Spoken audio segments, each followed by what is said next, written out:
Before there was anything, there was chaos. Can you picture it? Not darkness, not light, not matter, just a formless, gaping void. It wasn't evil or good, it simply was. From this raw potential, the first beings, the primordial gods, began to emerge, not born in a way we understand, but simply coming into existence as fundamental forces of the universe. The first of these was Gaia, the earth. Imagine her, a broad-bosomed, solid foundation, appearing in the midst of nothingness. She was the very ground, the mountains, and the deep, hidden caves. Following her came Tartarus, a place as far below the earth was below the sky, a gloomy pit in the deepest depths, a place of punishment and confinement. And then there was Eros, the principle of love and desire. Not the chubby baby with a bow and arrow we often think of, but a powerful, irresistible force of attraction that would be necessary for the rest of creation to unfold. Without Eros, nothing could have been born. Finally, from chaos also came Erebus, the profound darkness, and his sister, Nyx, the night. These first beings began to shape the cosmos.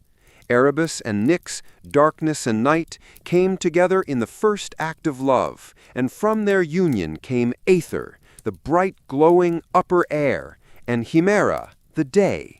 Suddenly, the endless uniform darkness of chaos was broken by the cycle of night and day. Nyx, a powerful and mysterious goddess, also brought forth a host of other children on her own, beings that would forever plague or guide humanity. She gave birth to Moros, who was doom, Ker, who was fate and destruction, Thanatos, who was death itself, and Hypnos, who was sleep. Have you ever felt that gentle pull of sleep, that slow, drifting sensation? Perhaps that is the touch of Hypnos, one of the oldest forces in the universe. Nyx also bore the Fates, the three sisters who would spin, measure, and cut the thread of life for every mortal and god. Not even the most powerful gods could defy their decisions. It's a terrifying thought, isn't it, that your entire life, from beginning to end, is just a thread in the hands of three ancient beings. While Nyx populated the darkness with her children, Gaia, the earth, also began to bring forth life. All by herself, she gave birth to Uranus, the starry sky. He emerged to cover her completely, a vast, majestic dome of stars and constellations. She also created the Uria, the mountains, and Pontus, the barren, deep sea. Gaia then took her son, Uranus, as her husband. Together they would give birth to the next generation of gods, a generation whose conflicts would shape the world in violent and terrifying ways.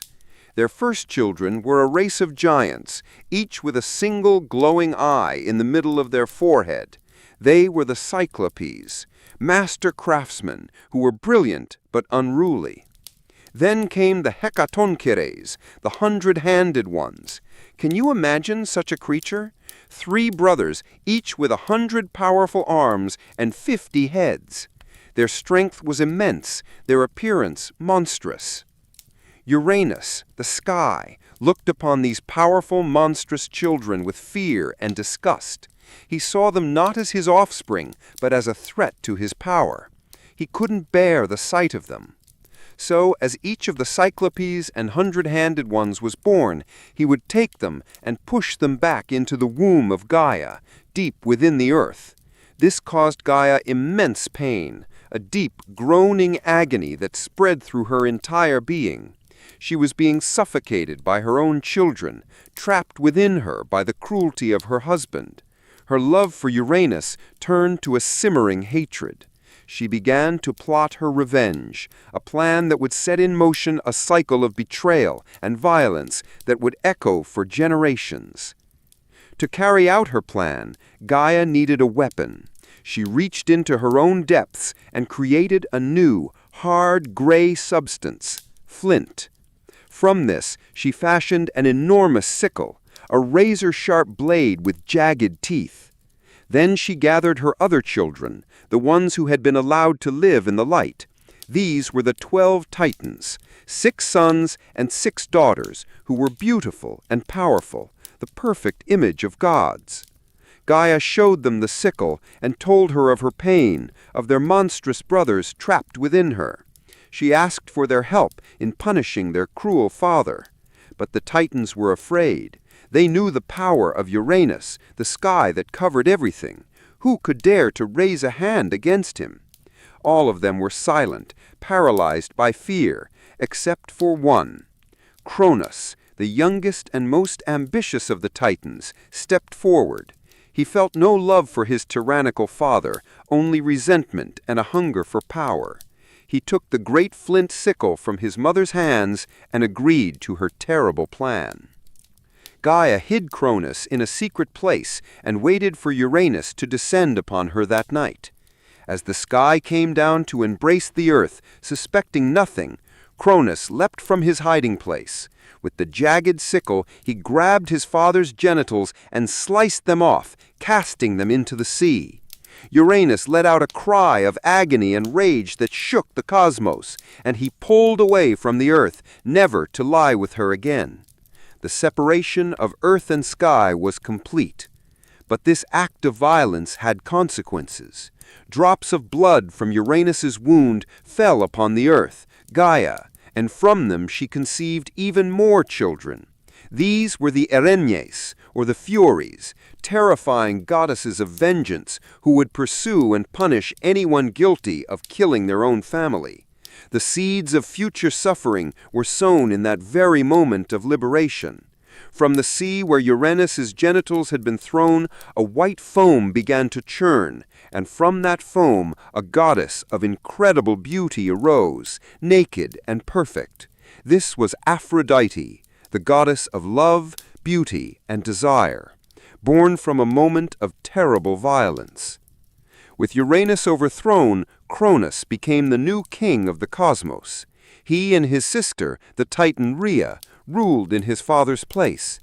But Cronus was no better than his father. He had promised his mother he would free his monstrous brothers, the Cyclopes and the 100-handed ones, from their prison within the earth. Yet, once he had the power he craved, he broke his promise. He feared their strength just as his father had, and he cast them even deeper into the dark pit of Tartarus. Gaia was furious, and as Cronus stood over his defeated father, both his parents uttered a prophecy, a curse that would haunt him for the rest of his reign. They warned him that just as he had overthrown his own father, so too would he be overthrown by one of his own children. This prophecy filled Cronus with a terrible, gnawing fear. It poisoned his mind and his rule. He was determined not to suffer the same fate as Uranus. So, as he and his wife Rhea began to have children, he devised a horrific plan to defy fate. Each time Rhea gave birth to a child, Cronus would take the newborn infant and swallow it whole. One by one, he consumed his own offspring. Hestia, the goddess of the hearth; Demeter, the goddess of the harvest; Hera, the goddess of marriage; Hades, the future lord of the underworld; and Poseidon, the future ruler of the seas. Can you imagine Rhea's despair? Each child she brought into the world was stolen from her and imprisoned within the belly of her own husband. Her heart was breaking, and just like her mother Gaia before her, her grief slowly turned into a plan for rebellion. When Rhea was pregnant with her 6th child, she went to her parents, Gaia and Uranus, for help. They told her to travel to the island of Crete and give birth in secret, in a deep cave hidden on Mount Ida. Rhea did as they advised, and there she gave birth to a son, whom she named Zeus. To trick the paranoid Cronus, Gaia gave him a large stone wrapped in swaddling cloths, telling him it was the newborn child. Cronus, blinded by his fear and not suspecting any deception, took the stone and swallowed it whole, believing he had once again cheated the prophecy. Meanwhile, the infant Zeus was kept safe in the Cretan cave. He was nursed by a goat named Amalthea and guarded by the Curetes, warrior spirits who would clash their spears and shields together whenever the baby cried, drowning out the sound so that Cronus would not hear him. Zeus grew to manhood with astonishing speed, his divine power flourishing in the safety of his hiding place. When he was ready, he emerged from the cave, determined to free his siblings and claim his rightful place. Gaia helped him concoct a potion, which he disguised and gave to his father, Cronus.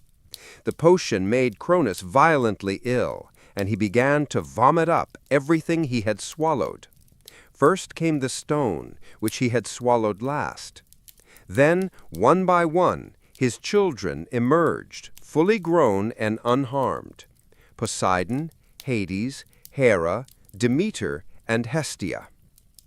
They were alive, and they were filled with rage against the father who had imprisoned them for so long. The stone that had saved them all, the Omphalos stone, was later placed at Delphi, which the Greeks considered the navel, the very center of the world. Now the stage was set for a war that would decide the fate of the universe. The 6 young gods, led by Zeus, challenged the rule of Cronus and the Titans. This was the Titanomachy, the War of the Titans, a conflict that was said to have lasted for 10 long years. The world was torn apart by the fighting. The younger gods, who would become known as the Olympians, made their fortress on Mount Olympus, the highest mountain in Greece. The Titans, led by Cronus and his formidable brother Atlas, fought from Mount Othrys. For years the war was a stalemate. The power on both sides was immense, and neither could gain a decisive advantage. The earth groaned, the seas boiled, and the sky itself seemed to tremble with the force of their battles. Realizing that he needed more power to win, Zeus remembered the story of his monstrous uncles, the Cyclopes and the 100-handed ones, still imprisoned in Tartarus. He journeyed to the dark pit and killed their guard, Campi, freeing the giants from their long confinement. The Cyclopes, grateful for their freedom, pledged their loyalty to Zeus and used their incredible skills as craftsmen to forge magnificent weapons for the 3 Olympian brothers. For Zeus, they created the thunderbolt, a weapon of unimaginable power. For Poseidon, they forged the trident, which could shake the earth and command the seas. And for Hades, they made the helm of darkness, a helmet that could render its wearer invisible. What would you do with such a power? The ability to walk unseen, to witness anything without being known. It is a tempting and dangerous thought. With these new weapons and powerful new allies, the tide of the war began to turn. The 100-handed ones joined the fight, using their 300 arms to hurl massive boulders at the Titans, overwhelming them with a relentless barrage. Zeus, now armed with the thunderbolt, unleashed its power from Mount Olympus. The sky lit up with blinding flashes, and the sound of thunder was deafening. He hurled his lightning bolts at the Titans, burning the earth and boiling the seas. The universe itself seemed to be coming undone in the fury of the battle. The Titans, for all their strength, could not withstand this combined assault. They were defeated and their power broken forever. After their victory, the Olympians punished their enemies. Most of the Titans were cast into Tartarus, the deep abyss, and imprisoned there for all time, guarded by their old jailmates, the 100-handed ones. However, not all Titans had fought against the Olympians, and some received different fates. The Titan Atlas, who had been a general for Cronus, was given a special punishment.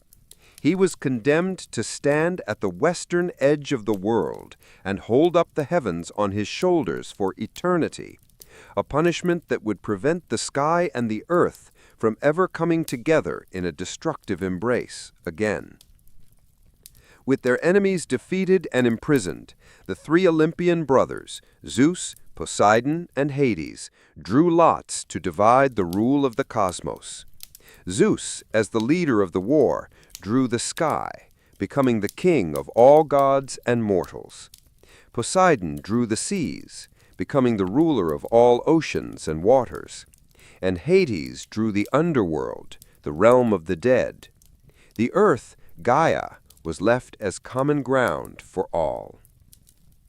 The reign of the Olympians had begun, but their challenges were far from over. Gaia, the ancient Earth Mother, was enraged by the imprisonment of her children, the Titans. In her fury, she gave birth to one last monstrous child, a creature more terrifying than anything the world had ever seen. This was Typhon, the father of all monsters. His size was immense, his head was said to brush the stars, and his arms could stretch from east to west. From his shoulders grew 100 dragon heads, and fire blazed from his eyes. When he moved, the earth trembled. He was a being of pure chaos and destruction, born to challenge the new order of the gods. Typhon stormed Mount Olympus, and the sight of him was so terrifying that most of the Olympian gods fled in fear, transforming themselves into animals and scattering across Egypt. Only Zeus, the king of the gods, found the courage to stand and fight. The battle between Zeus and Typhon was the most destructive conflict the cosmos had ever witnessed. Zeus hurled his thunderbolts, and Typhon fought back with streams of fire and molten rock. Mountains were torn from their roots and thrown as weapons. The battle raged across the world, from Greece to Syria. At one point, Typhon managed to defeat Zeus, tearing out his sinews and leaving him helpless.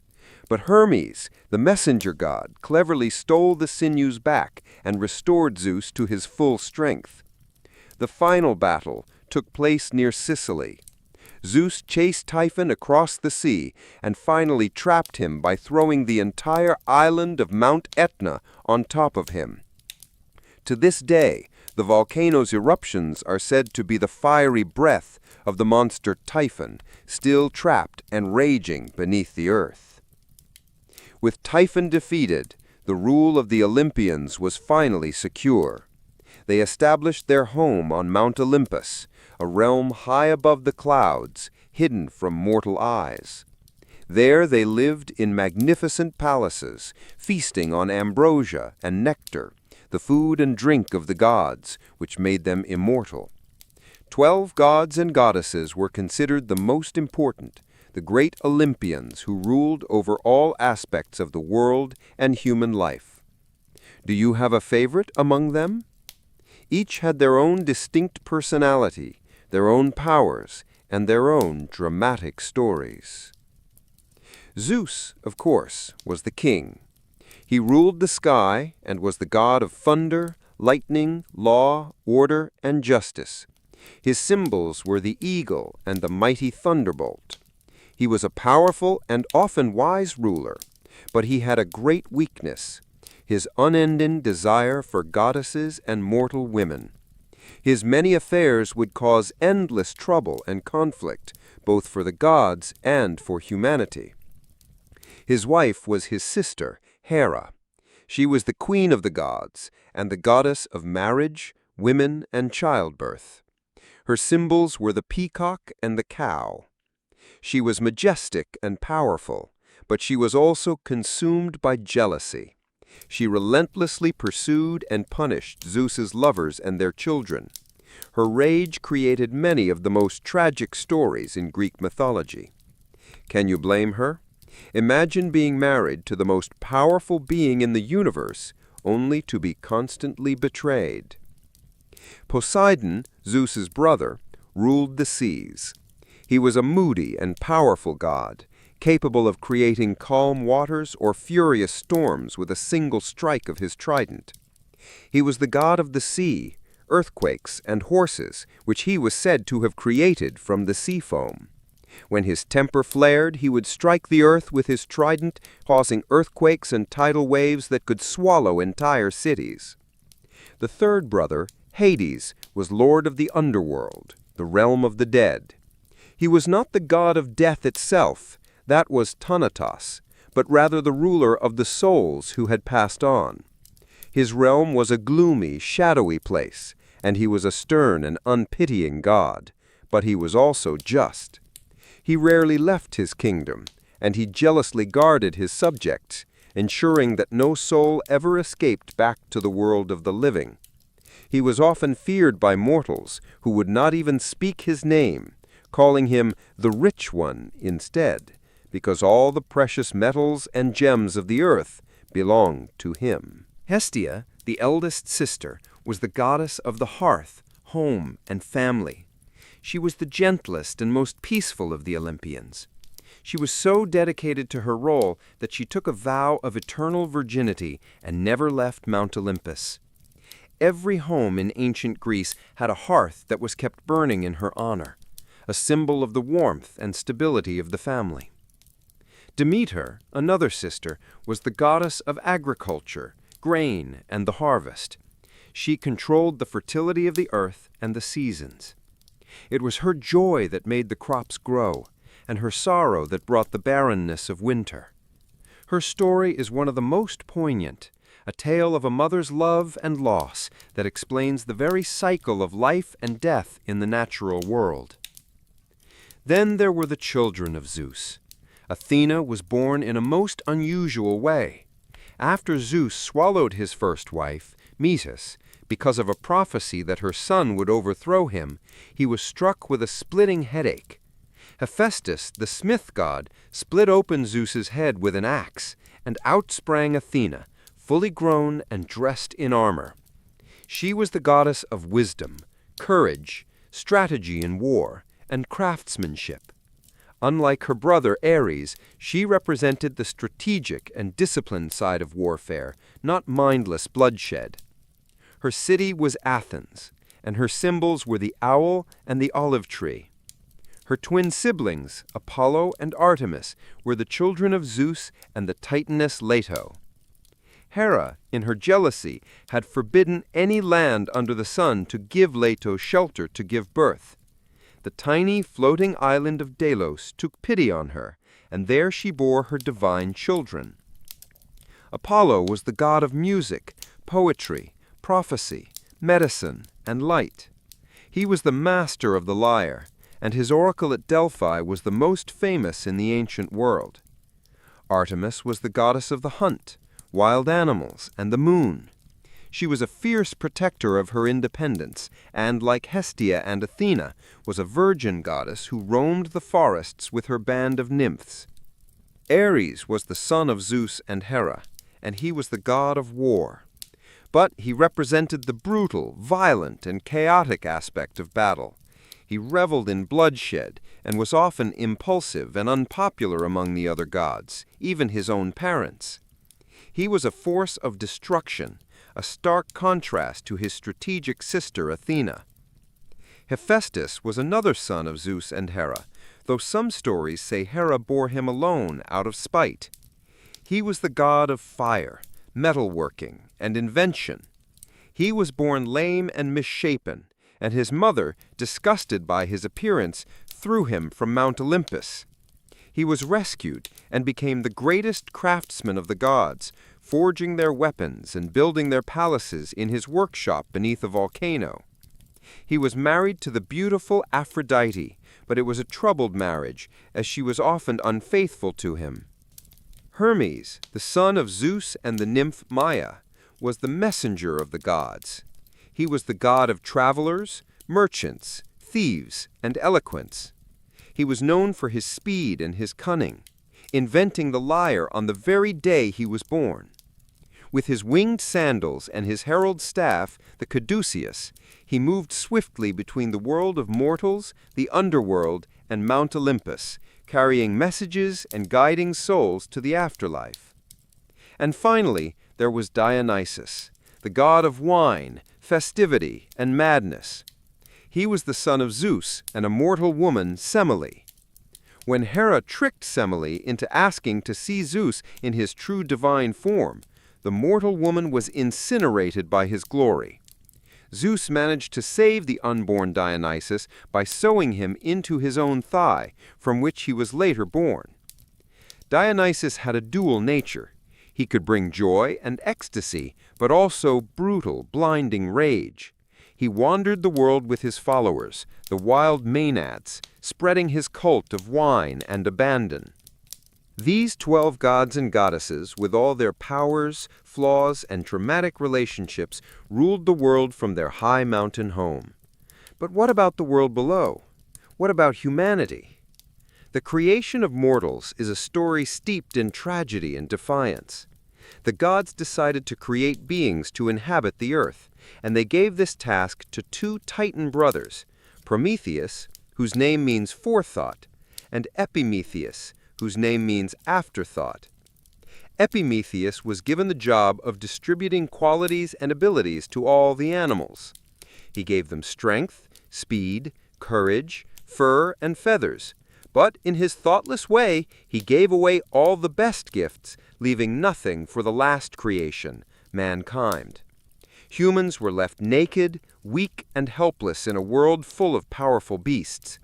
Prometheus, who had forethought and a deep love for his creation, saw their plight and decided to defy the gods to help them. He stole fire from the workshop of Hephaestus on Mount Olympus, hiding it in a hollow fennel stalk, and brought it down to humanity. This single act changed everything. With fire, humans could cook their food, forge tools and weapons, and stay warm and safe in the darkness. Fire was the foundation of civilization. But Zeus was enraged by this act of defiance. He could not take fire back, so he decided to punish both Prometheus and his beloved creation. For Prometheus, the punishment was eternal and horrific. Zeus had him chained to a rock in the Caucasus Mountains. Every day, a giant eagle would fly down and eat his liver. And every night, because he was immortal, his liver would grow back, only for the torment to begin again the next day. For centuries he endured this agony, his only crime having been his love for humanity. It is a chilling reminder of the cruelty of the gods, isn't it? That such a terrible price could be paid for an act of compassion. The punishment for humanity was more subtle, but just as devastating. Zeus ordered Hephaestus to create the first woman from clay. He had her fashioned to be beautiful and alluring. The goddesses gave her gifts. Aphrodite gave her beauty. Hermes gave her a cunning and deceitful mind, and others dressed her in fine clothes. They named her Pandora, which means all gifted. Zeus then gave her a wedding gift, a sealed jar or box, and warned her never to open it. He sent her down to earth as a bride for the thoughtless Epimetheus. Prometheus had warned his brother never to accept a gift from Zeus, but Epimetheus, true to his name, was captivated by Pandora's beauty and forgot the warning. He married her, and for a time they were happy. But Pandora was consumed by curiosity about the jar. What could be inside? Why was she forbidden from looking? Day after day the thought gnawed at her. Finally, she could resist no longer. She lifted the lid. In that instant, a swarm of terrible things flew out into the world. All the evils that had been sealed inside were released. Sickness, sorrow, poverty, crime, pain, and death. They spread across the earth, bringing misery to all of humanity. Pandora, terrified, slammed the lid shut, but it was too late. Everything had escaped, except for one thing that remained at the bottom of the jar: hope. And so humanity was left to suffer in a world full of evil, with only the faint promise of hope to cling to. This story, so full of sorrow, was the Greeks' way of explaining why the world is so full of hardship, and why, even in the darkest of times, we humans never completely give up. Despite the hardships brought by Pandora's box, humanity survived and populated the earth through what the Greeks called the 5 ages of man. The first was the Golden Age, when Cronus still ruled the sky. Mortals lived like gods, without sorrow, hard work, or old age. They died peacefully in their sleep. The earth provided all they needed without effort. When this age ended, they became benevolent spirits who watched over mankind. The second was the Silver Age, created by the Olympians. This generation was far inferior. They remained infants for 100 years and then lived only a short, painful time as adults. They were arrogant and refused to honor the gods, so Zeus, in his anger, destroyed them all. The third was the Bronze Age, a generation of terrible, strong, and warlike men. Their weapons, tools, and homes were all made of bronze. They loved war and violence, and they eventually destroyed each other in constant conflict, descending to the dark realm of Hades. The Fourth Age was the Age of Heroes. This was a more noble and just age, a time when the great heroes of myth lived. These were the demigods, the children of gods and mortals, who fought in the great mythological wars like the Siege of Thebes and the Trojan War. When they died, many were sent to the Isles of the Blessed, a paradise where they could live on in happiness. This was the age of Heracles, Perseus, Theseus, and all the other figures whose stories we still tell. Finally, the Fifth Age, the one the Greeks believed they were living in, was the Iron Age, a time of endless toil and misery. Humans would never rest from labor and sorrow. Brothers would fight, children would dishonor their parents, and all sense of honor and justice would disappear. The gods would finally abandon humanity completely, leaving them to their own destruction. It's a bleak outlook, isn't it? It reflects a deep pessimism about the human condition, a feeling that things were always getting worse. It was in the Age of Heroes that the most famous stories of Greek mythology took place. These were tales of incredible courage, monstrous beasts, and tragic fates. Perhaps the greatest of all heroes was Heracles, or as you might know him by his Roman name, Hercules. He was the son of Zeus and a mortal woman named Alcmene. His story is one of immense strength and immense suffering, a life defined by the unending jealousy of the goddess Hera. From the moment of his birth, Hera sought to destroy him. When he was just an infant in his crib, she sent 2 enormous snakes to kill him. But the baby Heracles simply woke up, laughed, and strangled the snakes, one in each hand. This was the first sign of his incredible, God-given strength. As a man, Heracles was a giant, powerful and courageous, but also prone to fits of rage. In a moment of madness, sent upon him by the vengeful Hera, he killed his own wife and children. When he came to his senses, he was overcome with a grief so profound that he went to the oracle at Delphi to ask how he could atone for his terrible crime. The oracle told him he must serve his cousin, King Eurystheus of Mycenae, and perform whatever tasks the king set for him. Eurystheus, a cowardly and jealous man, who was himself influenced by Hera, devised a series of 12 seemingly impossible tasks, the 12 labors, hoping that Heracles would be killed in the attempt. These labors sent Heracles all over the known world, and even into the underworld. He had to kill the Nemean lion, a beast whose hide was impervious to all weapons. He strangled it with his bare hands and wore its skin as armor from then on. He had to slay the Lernaean Hydra, a multi-headed serpent that grew 2 new heads for every one that was cut off. With the help of his nephew, he burned the stumps of the necks to prevent them from regrowing. He captured the Cyrenian hind, a deer with golden antlers that was sacred to Artemis, a task that required a full year of tireless pursuit. He captured the fearsome Erymanthian boar. He cleaned the Augean stables, which housed thousands of cattle and hadn't been cleaned in 30 years by diverting 2 entire rivers to wash them out in a single day. He drove away the Stymphalian birds, monstrous man-eating birds with bronze beaks and metallic feathers they could launch like arrows. His later labors took him even further. He had to capture the Cretan bull, a magnificent creature that was ravaging the island of Crete. He had to steal the mares of Diomedes, horses that were trained to eat human flesh. He traveled to the land of the Amazons, a tribe of warrior women, to obtain the girdle of their queen, Hippolyta. He journeyed to the end of the world to capture the cattle of the monster Geryon, a giant with 3 bodies. For his 11th labor, he had to steal the golden apples of the Hesperides, which grew in a garden guarded by a 100-headed dragon. To find the garden, he had to wrestle with a sea god and even briefly take the place of the Titan Atlas, holding up the sky on his shoulders. What would that feel like? The weight of the entire heavens pressing down on you. Can you imagine the strain, the crushing responsibility? His final and most terrifying labor was to descend into the underworld itself and bring back its guardian, the 3-headed dog Cerberus. He journeyed into the realm of Hades, a place from which no mortal had ever returned.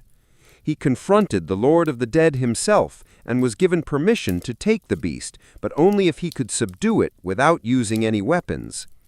Heracles wrestled the monstrous, slavering hound into submission and dragged it back to the world of the living, presenting it to a terrified King Eurystheus before returning it to its post at the gates of hell. Having completed these 12 impossible tasks, Heracles was finally purified of his crime. He went on to have many more adventures, but his life was always marked by struggle, a constant battle against the forces of chaos and the cruelty of fate, a perfect symbol of the human condition. Another great hero was Perseus, whose story is a fairy tale adventure of magic and monsters. An oracle had told King Acrisius of Argos that he would be killed by his own grandson. To prevent this, he locked his only daughter, Danae, in a bronze chamber underground. But no prison can keep out the king of the gods. Zeus came to her in the form of a shower of golden rain, and from their union, Perseus was born. When the king discovered the child, he refused to kill them outright, fearing the wrath of the gods. Instead, he placed his daughter and the infant Perseus in a wooden chest and cast them out to sea, leaving them to the mercy of the waves. But they were protected, and the chest washed ashore on the island of Seriphus, where they were found by a kind fisherman. Perseus grew up on the island, but the king of Seriphus, Polydectes, fell in love with his mother Danae and wanted her for himself. To get rid of the protective Perseus, the king devised a deadly plan. He pretended he was getting married and asked all his subjects to bring him a horse as a gift. Perseus, being poor, had no horse to give. In his youthful pride, he boasted that he would bring him the king anything he wanted, even the head of the Gorgon Medusa. This was exactly what the king had hoped for. Medusa was one of 3 monstrous sisters, the Gorgons, but she was the only one who was mortal. Her hair was a writhing mass of venomous snakes, and her gaze was so terrible that anyone who looked directly at her would instantly be turned to stone. Sending Perseus on this quest was a death sentence. But the gods favored Perseus. Athena and Hermes came to his aid. They gave him guidance and magical tools for his quest. He needed to find the Graiae, the 3 ancient sisters who shared a single eye and a single tooth between them. Perseus cleverly snatched the eye as they were passing it from one to another and refused to give it back until they told him the location of the nymphs of the north. From these nymphs, he received 3 crucial items: a pair of winged sandals that allowed him to fly, a magical bag that could safely contain the Gorgon's head, and the helm of darkness, the very same helmet of invisibility that belonged to Hades. Hermes also gave him an unbreakable sickle, and Athena gave him a highly polished bronze shield, telling him to use it as a mirror so he would not have to look at Medusa directly. Equipped with these divine gifts, Perseus flew to the lair of the Gorgons at the edge of the world. He found the 3 monsters asleep. Using the shield's reflection to guide him, he approached Medusa. With a single stroke of the sickle, he cut off her head. From her severed neck, 2 creatures sprang forth, born from her blood: Pegasus, the beautiful winged horse, and Chrysaorus, a giant with a golden sword. Perseus quickly placed the still dangerous head, with its writhing snakes and petrifying gaze, into his magical bag and flew away as Medusa's two immortal sisters awoken and pursued him. But wearing the helm of invisibility, he escaped their clutches. On his journey home, he had another famous adventure. Flying over the coast of Ethiopia, he saw a beautiful maiden chained to a rock by the sea. This was the Princess Andromeda, who was being sacrificed to a terrible sea monster sent to punish her mother for boasting that she was more beautiful than the sea nymphs. Perseus, struck by her beauty and her plight, swooped down to save her. He fought and killed the sea monster and freed Andromeda, taking her as his wife. When he finally returned to the island of Seriphus, he found that King Polydectes was tormenting his mother, trying to force her to marry him. Perseus strode into the palace where the king and his courtiers were feasting. He declared that he had brought the king his gift. The king mocked him, but Perseus simply reached into his bag, pulled out the head of Medusa, and held it aloft. The king and all his followers were instantly turned to stone. Perseus had his revenge and saved his mother. And what of the old prophecy? Years later, while competing in an athletic contest, Perseus threw a discus that was blown off course by the wind. It flew into the crowd and accidentally struck and killed an old man. That man, visiting from Argos, was his grandfather, King Acrisius. The prophecy had been fulfilled, a stark reminder that in the world of Greek myth, fate is inescapable. The city of Athens had its own great hero, Theseus. He was the son of the Athenian king Aegeus, but he grew up in the south with his mother. His father had left a sword and a pair of sandals under a giant rock, telling his mother that when their son was strong enough to lift the rock and retrieve them, he should come to Athens to claim his birthright. When Theseus came of age, he easily lifted the rock and set out for Athens. He chose to travel by the dangerous coastal road, a path infested with bandits and monsters, because he longed for adventure and wanted to become a great hero like his cousin Heracles. Along the way, he defeated a series of villains, making the road safe for travelers. When he arrived in Athens, he was celebrated as a hero, but a dark shadow hung over the city. Years before, the son of King Minos of Crete had been killed while visiting Athens. In his anger, Minos had waged war on the city and defeated it. As punishment, he demanded a tribute every 9 years. Athens had to send 7 of its finest young men and 7 of its most beautiful maidens to Crete, where they would be sacrificed to a monster, the Minotaur. This creature had the body of a man and the head of a bull.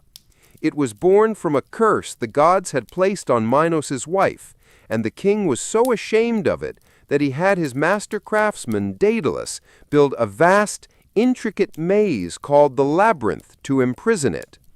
Once someone entered the labyrinth, it was almost impossible to find the way out. This was the terrible fate that awaited the Athenian youths.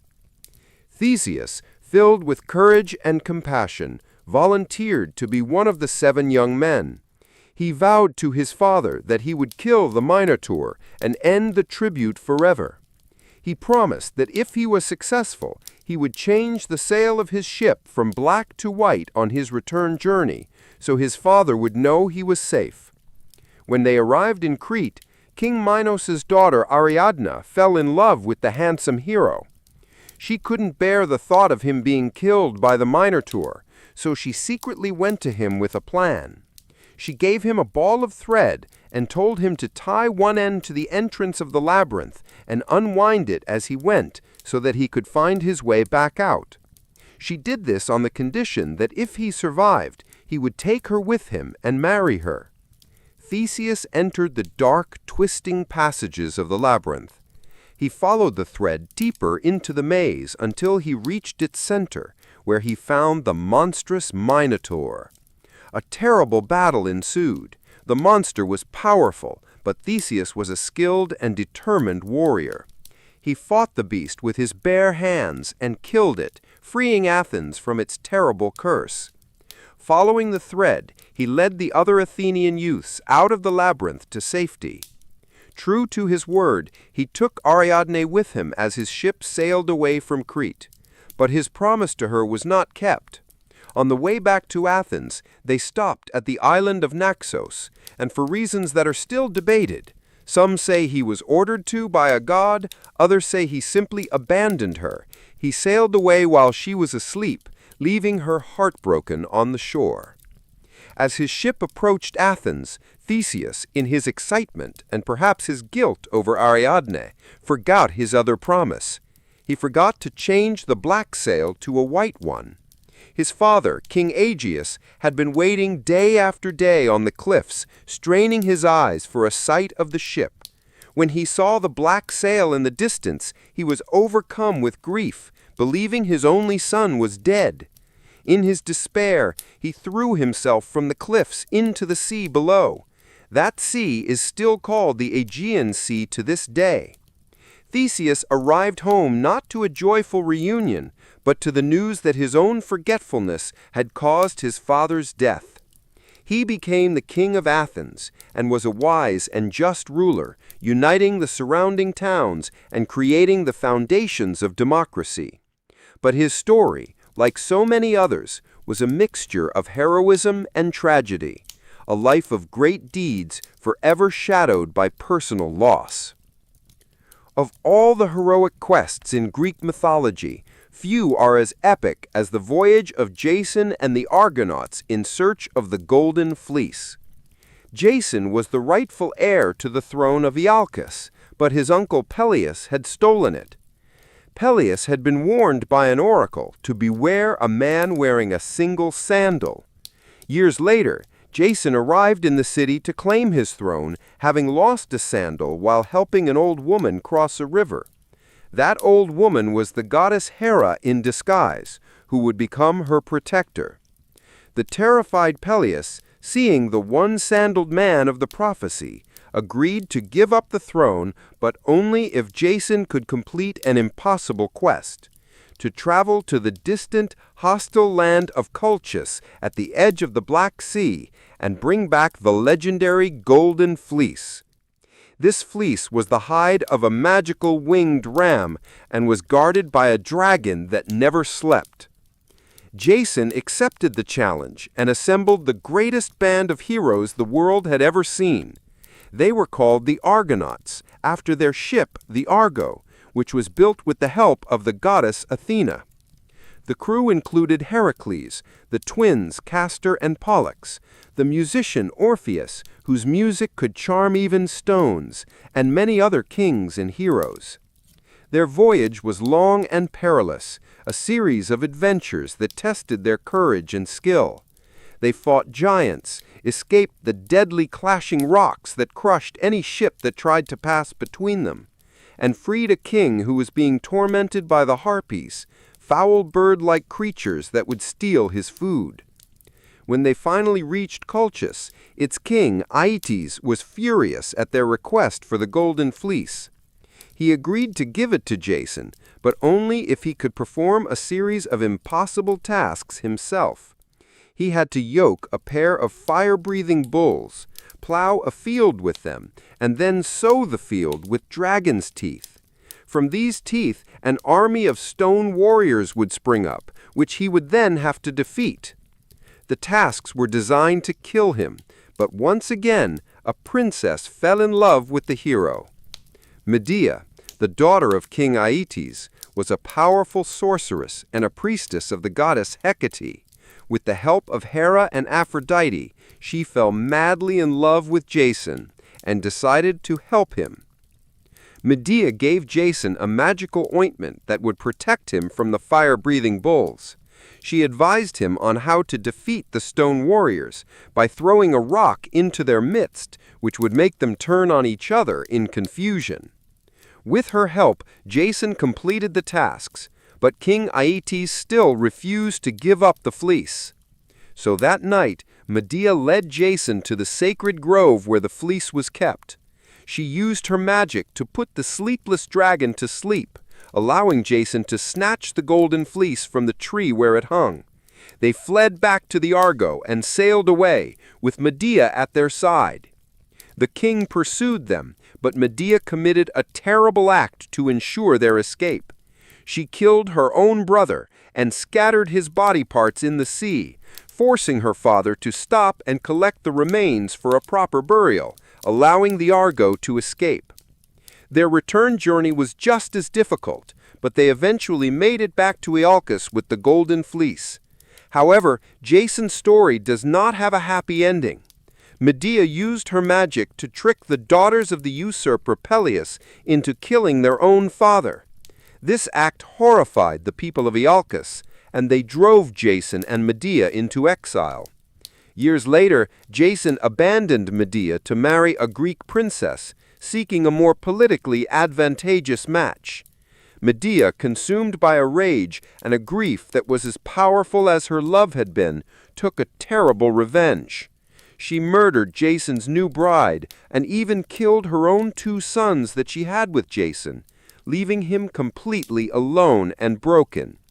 His end was a quiet and pathetic one. An old man, he sat beneath the rotting hulk of his great ship, the Argo, when a beam fell and killed him. It was a sad end for a hero who had assembled the greatest crew in history and achieved the impossible. A final lesson in the destructive power of betrayal and broken promises. These stories of individual heroes, with their triumphs and their tragedies, often took place against the backdrop of even larger conflicts, great wars that engulfed entire cities and generations of families. One of the most famous of these was the Theban cycle, a series of stories centered on the cursed royal family of the city of Thebes. It all began with a prophecy given to King Laius of Thebes that he would be killed by his own son. When his wife, Jocasta, gave birth to a boy, Laius had the baby's ankles pinned together and ordered a servant to leave him on a mountainside to die. But the servant took pity on the infant and gave him to a shepherd from the nearby city of Corinth, who in turn gave the baby to the childless king and queen of Corinth. They named him Oedipus, which means swollen foot, and raised him as their own son. Oedipus grew up believing he was the prince of Corinth, but one day a drunken man taunted him, saying he was not his father's true son. Troubled, Oedipus went to the oracle at Delphi to ask about his parentage. The oracle did not answer his question. Instead, it gave him a horrifying prophecy of its own. He was fated to kill his father and marry his mother. Believing the king and queen of Corinth were his parents, Oedipus fled the city, determined never to return, hoping to outrun his fate. On the road, at a place where 3 roads met, he came upon a chariot carrying an older nobleman. A dispute broke out over who had the right of way. In the ensuing fight, the proud and hot-tempered Oedipus killed the nobleman and all of his servants, not knowing that the man he had just slain was his true father, King Laius of Thebes. He continued on his journey and eventually arrived at the city of Thebes. The city was in the grip of terror, tormented by the Sphinx, a monster with the body of a lion, the wings of an eagle, and the head of a woman. The Sphinx sat on a rock outside the city and posed a riddle to all who tried to pass. What goes on 4 feet in the morning, 2 feet at noon, and 3 feet in the evening? Anyone who could not answer was killed and eaten. So many had died that the city's regent, Creon, had declared that anyone who could solve the riddle and defeat the Sphinx would be made the new king and would marry the widowed queen Jocasta. Oedipus, confident in his intelligence, faced the Sphinx and heard her riddle. He thought for a moment and gave the correct answer. Man. He crawls on all 4s as a baby, walks on 2 feet as an adult, and uses a cane in old age. The Sphinx, defeated, threw herself from the rock and died. Oedipus was hailed as a savior. He was made king of Thebes and married Queen Jocasta, the woman who was, unknown to either of them, his own mother. For many years they ruled happily and had 4 children. The terrible prophecy had been fulfilled completely, yet everyone remained in blissful ignorance. But the gods would not let such a transgression go unpunished. A terrible plague fell upon Thebes.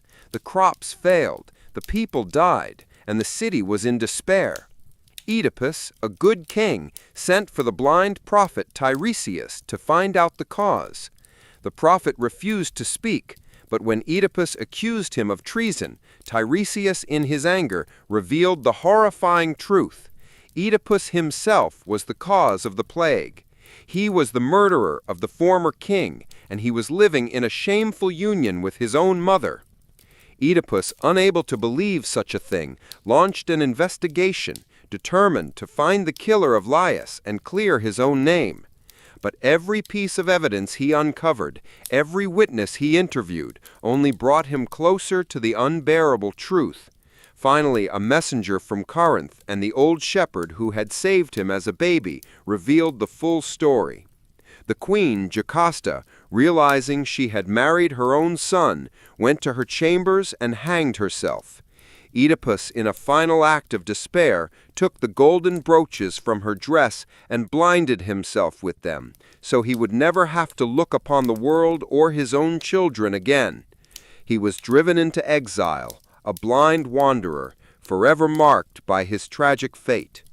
His story is a powerful exploration of fate, free will, and the terrifying idea that sometimes the harder we try to escape our destiny, the more surely we run towards it.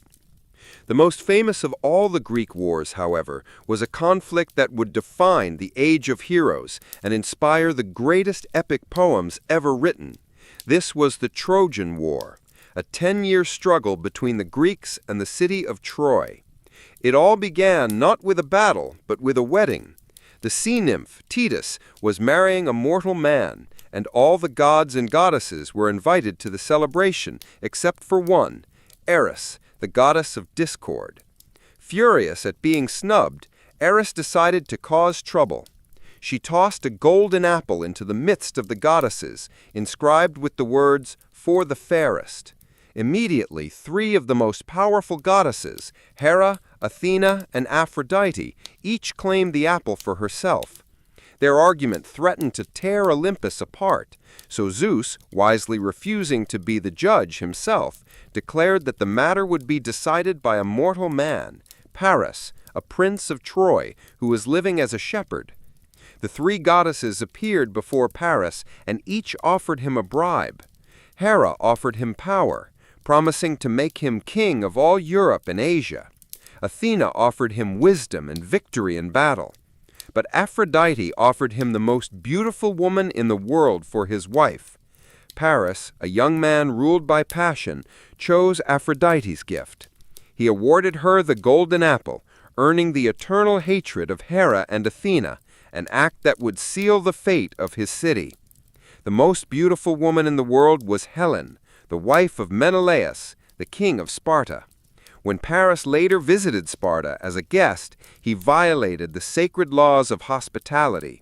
With Aphrodite's help, he seduced or abducted Helen and took her back with him to Troy, along with a great deal of the king's treasure. When Menelaus discovered his wife was gone, he was consumed by rage and shame.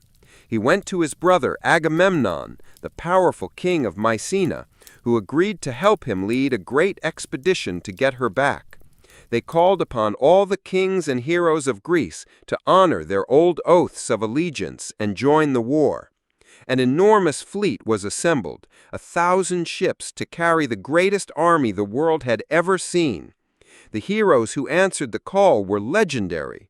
There was the wise and cunning Odysseus, king of Ithaca, the mighty Ajax, a giant of a man and a formidable warrior, the old and wise Nestor, and the greatest warrior of them all, Achilles.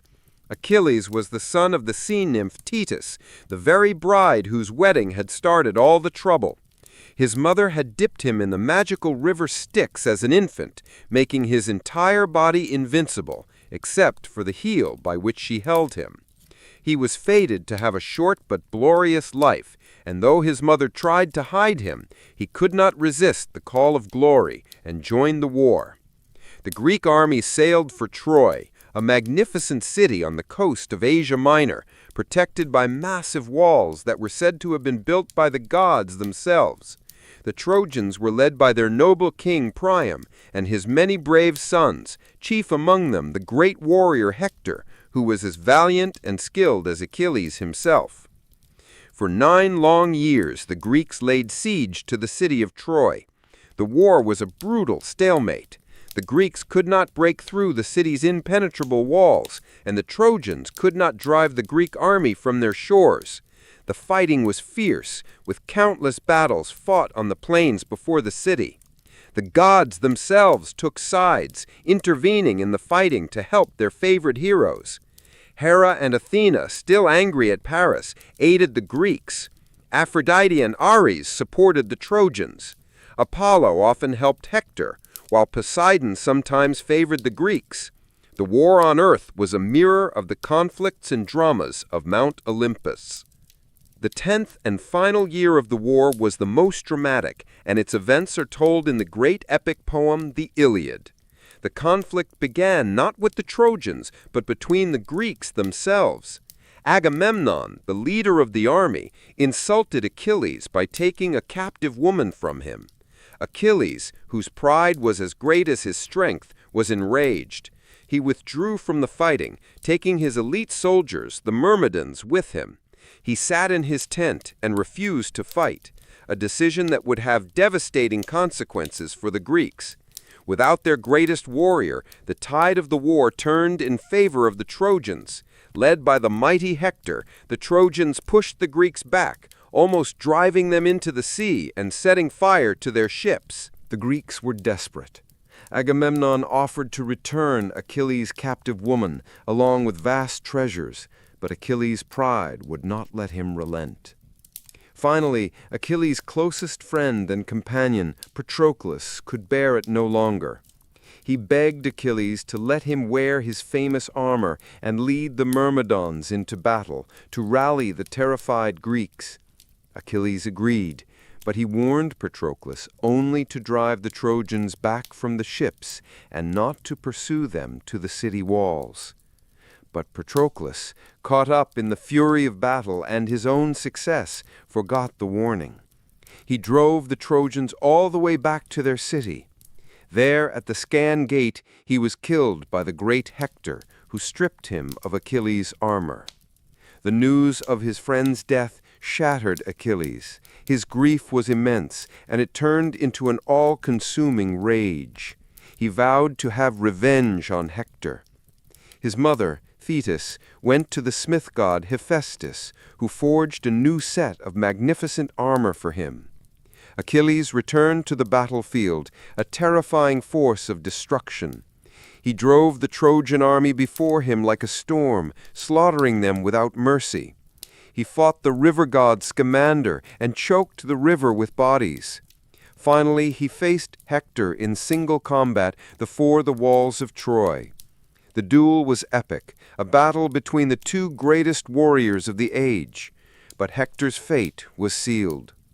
Achilles, with the help of Athena, killed him. In his rage, Achilles refused to show his enemy any honor. He tied Hector's body to the back of his chariot and dragged it in the dust around the walls of Troy for all his family to see. It was a horrific act that angered the gods. Only when the aged King Priam crept into the Greek camp at night to beg for his son's body did Achilles' heart soften, and he returned the corpse for a proper burial. Even with Hector dead, the city of Troy did not fall. The war continued, with new allies coming to help the Trojans. Achilles himself was finally killed, just as his fate had foretold. Paris, the prince who had started the war, shot an arrow, guided by the god Apollo, that struck Achilles in his one vulnerable spot, his heel. The greatest of all Greek warriors was dead. Still, the walls of Troy stood. The Greeks realized they could not take the city by force. It was then that the most cunning of the heroes, Odysseus, devised a plan. They would use deception. They had a master craftsman build an enormous, hollow wooden horse. The Greeks then pretended to give up the siege. They burned their camp, boarded their ships, and sailed away, leaving the giant horse on the beach as an offering to the goddess Athena. The Trojans, overjoyed, believed the war was finally over. Despite the warnings of some, like the priest Laocoon, who famously said, "I fear the Greeks even when they bear gifts," they dragged the giant horse into their city as a trophy of their victory. They celebrated all night, feasting and drinking, secure behind their impenetrable walls. But inside the belly of the horse, a band of the best Greek warriors, led by Odysseus, was hiding. And the Greek fleet had not sailed for home, but was hidden just out of sight behind a nearby island. That night, as the city of Troy slept, the warriors crept out of the horse and opened the city gates for the rest of the Greek army, which had sailed back under the cover of darkness. The sack of Troy was brutal and complete. The Greeks, filled with 10 years of pent-up rage, slaughtered the men, took the women as slaves, and burned the magnificent city to the ground. The great Trojan War was finally over. But for the victorious Greeks, the journey home was almost as perilous and tragic as the war itself. The gods were angry at the Greeks for their hubris and the sacrilegious acts they had committed during the sack of Troy. They sent storms and disasters to plague their return voyages. Few of the great heroes had a happy homecoming. Agamemnon, the leader of the army, returned to his palace only to be murdered by his own wife, Clytemnestra, who had taken a lover in his long absence. His story is one of a cursed family, a cycle of revenge that would lead to even more bloodshed. The most famous of all the return journeys is that of Odysseus, king of Ithaca, whose 10-year voyage home is the subject of the epic poem, the Odyssey. His journey was a fantastical adventure through a world of myth and magic. He and his men were tormented by the sea god Poseidon, whose son, the Cyclops Polyphemus, Odysseus had blinded. He was shipwrecked. He encountered witches, monsters, and ghosts. He had to navigate between Scylla, a 6-headed monster that would snatch sailors from their ships, and Charybdis, a giant whirlpool that could swallow a ship whole. He was held captive by the beautiful nymph Calypso on her island for 7 years. He journeyed to the land of the dead to consult the spirit of the prophet Tiresias. He had to resist the song of the sirens, whose beautiful voices lured sailors to their deaths on the rocks. He was the only one to hear their song, having his men tie him to the mast of the ship while they plugged their own ears with wax. What do you think that song sounded like? A melody so beautiful, so irresistible, that you would willingly crash your ship and die just to hear it more closely. After 10 long years of wandering, Odysseus finally made it back to his home island of Ithaca, alone, his ship and all his men lost to the sea. He returned in disguise as an old beggar to find his palace overrun by arrogant suitors who were all trying to force his faithful wife Penelope to marry one of them, believing Odysseus was dead. With the help of his son Telemachus and the goddess Athena, Odysseus revealed himself, and in a final bloody battle slaughtered all the suitors, reclaiming his throne and his family. His story is the ultimate tale of endurance, cunning, and the deep, abiding longing for home. And so, the age of heroes came to a close. The great wars were over, the great heroes were gone, and the world slowly transitioned into the Iron Age, the age of ordinary humans. The gods retreated more and more to Mount Olympus, their own direct interventions in the world becoming rarer. But the stories remained. These myths, of creation and chaos, of jealous gods and courageous mortals, of impossible quests and inescapable fates, formed the very foundation of Greek culture. They were their religion, their history, and their entertainment. They explained the world from the changing of the seasons to the eruptions of a volcano.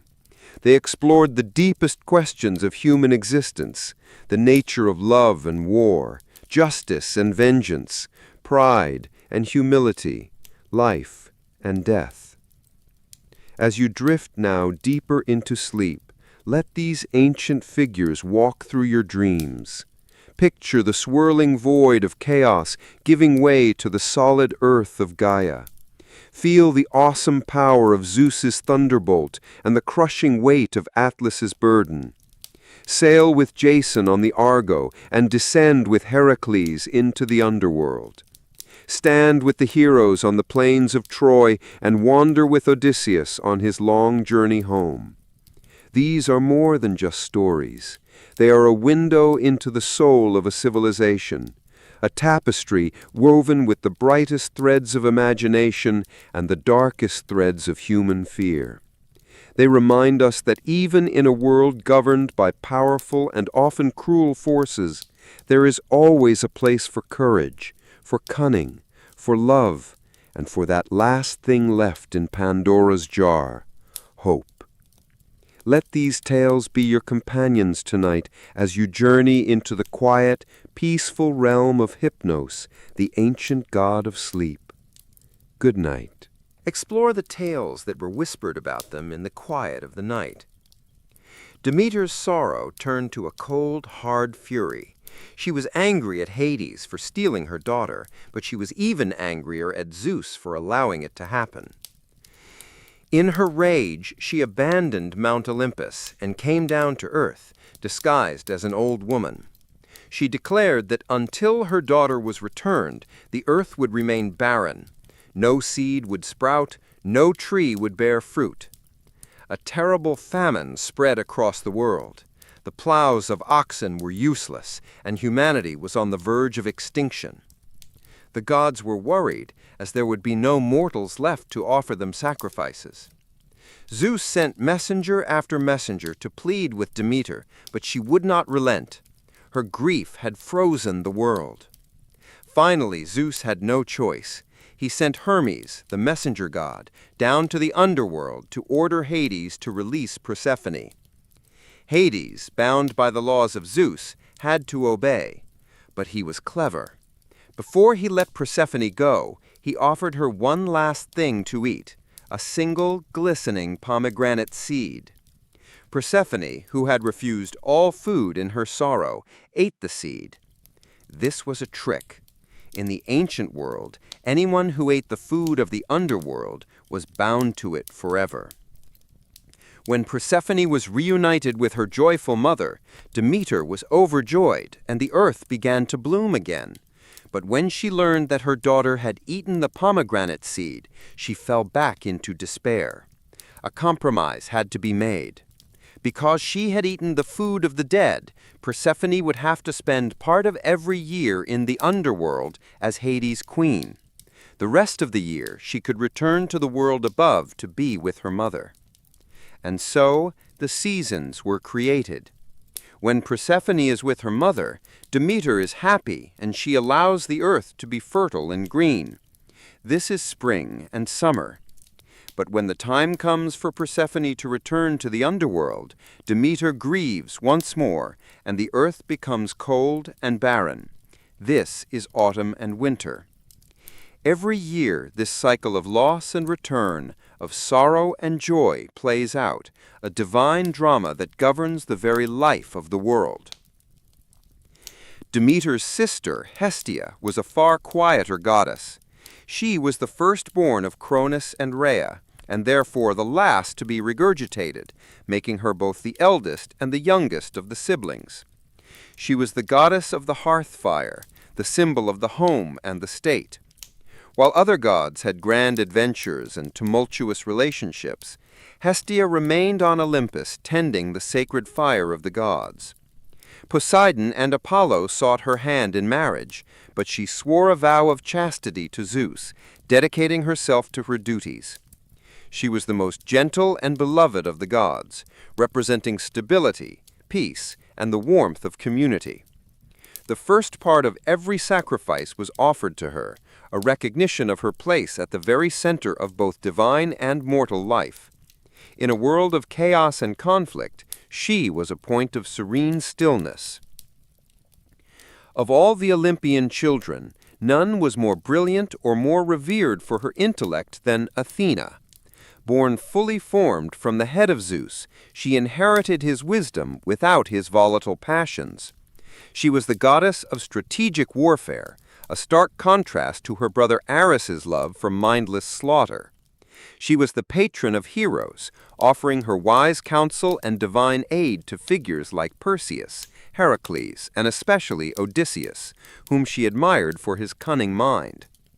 But her domain extended beyond the battlefield.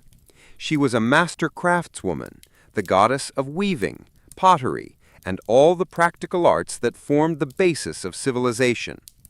Her city, Athens, became the greatest center of learning and culture in the ancient world, a testament to her influence. Yet for all her wisdom, she could also be stern and unforgiving. The story of Arachne is a chilling example of this. Arachne was a mortal girl who was a brilliant weaver, so brilliant that she boasted she was even better than Athena herself. The goddess, disguised as an old woman, warned her against such pride, but Arachne was defiant. So the Athena accepted her challenge, and the two sat down for a weaving contest. Athena wove a magnificent tapestry depicting the glory of the gods and the terrible fates of mortals who dared to challenge them. But Arachne wove a tapestry that was just as beautiful, and its subject was a direct insult to the gods. It depicted all of Zeus's shameful affairs and deceptions. The work was flawless. Athena, enraged by both the perfection of the work and its disrespectful subject, tore the tapestry to shreds and struck Arachne. The terrified girl tried to hang herself, but Athena, in a final act of cruel mercy, transformed her into a spider, cursing her and her descendants to hang and weave for all eternity. It is a terrifying story about the danger of hubris, of pride, and the unforgiving nature of a challenged god. Athena's twin brother Apollo was a god of dazzling light and profound darkness. He was the god of music, and his lyre could produce melodies so beautiful that they could charm wild beasts. He was the god of prophecy, and his oracle at Delphi was the most sacred site in Greece, where mortals and kings came to seek knowledge of the future. He was also the god of healing and medicine, yet he could also bring plague and disease with his silver bow. His beauty was legendary, but his love life was almost universally tragic. He fell in love with the nymph Daphne, but she fled from him, praying to her father, a river god, to save her. Just as Apollo was about to catch her, she was transformed into a laurel tree. Heartbroken, Apollo made the laurel his sacred tree, and its leaves became the symbol of poets and victors. He loved a young Spartan prince named Hyacinthus, but one day while they were practicing with the discus, a gust of wind sent the discus astray, and it struck and killed the boy. From his blood the hyacinth flower sprang. He gave the gift of prophecy to the Trojan princess Cassandra, but when she rejected his advances, he cursed her so that her true prophecies would never be believed, a fate that led to the destruction of her city and her own tragic death. Apollo was a god of harmony and reason, but his stories reveal a deep undercurrent of sorrow and the painful truth that even divine beauty cannot always conquer fate. His twin sister Artemis was his opposite in many ways. While he was the sun, she was the moon. She was the goddess of the hunt, the wilderness, and wild animals. She was a fiercely independent virgin goddess who roamed the mountains and forests with her band of huntress nymphs, all of whom were sworn to chastity. She was a protector of the young, both human and animal, but she could also be ruthless and deadly. The story of Actaeon is a chilling example of her wrath. Actaeon was a young hunter who, while chasing a stag, accidentally stumbled upon a secluded grove where Artemis and her nymphs were bathing. For the crime of seeing her naked, the goddess transformed him into a stag. His own hunting dogs, no longer recognizing their master, turned on him and tore him to pieces. It was a swift and brutal punishment for an innocent mistake. She and her brother Apollo were also fiercely protective of their mother's honor. When Queen Niobe of Thebes boasted that she was superior to the goddess Leto because she had 14 children, while Leto only had 2, Apollo and Artemis took a terrible revenge. With their bows and arrows, Apollo shot down all of Niobe's 7 sons, and Artemis killed all 7 of her daughters. Niobe, her heart broken, wept so much that the gods, in pity, turned her into a stone, from which a stream of her endless tears still flows. Artemis was the wild, untamed spirit of nature, beautiful and life-giving, but also deadly and unforgiving to those who disrespected her domain. Of all the gods, Ares was perhaps the least liked. As the god of war, he represented its most brutal aspects, the bloodlust, the chaos, and the mindless violence. While Athena was respected as a goddess of strategy, Ares was often seen as a butcher and a coward. He was the son of Zeus and Hera, but even they were said to despise him. He reveled in the din of battle, accompanied by his children with Aphrodite, Phobos, fear, and Deimos, terror, and the goddess Eris, discord. During the Trojan War, he fought on the side of the Trojans, but he was not invincible. He was wounded by the mortal hero Diomedes, who was being guided by Athena.